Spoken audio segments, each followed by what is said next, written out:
Ito yung mga boss, for the insulation. Bale, nag-install tayo ng Kayons Honda violet LED.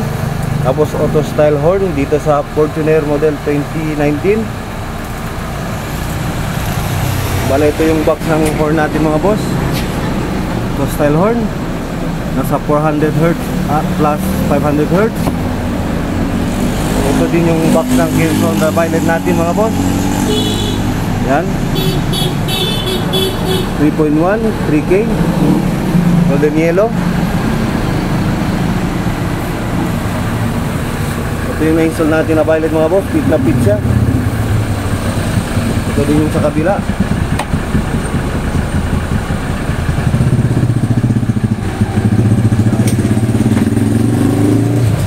Ngayon mga boss, pakinggan natin yung horn.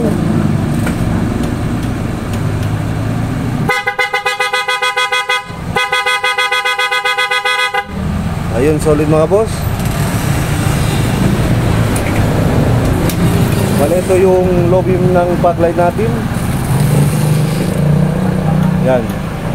May low beam at high beam feature siya mga boss. Sobrang liwanag. Kahit umaga pa lang, sobrang liwanag ng mga boss. Yun lang mga boss, Pizza Shop dito lang sa Andre Accessories po, Governor Ramos, in front of Sir Kyle Satiaos. Yun lang mga boss, thank you.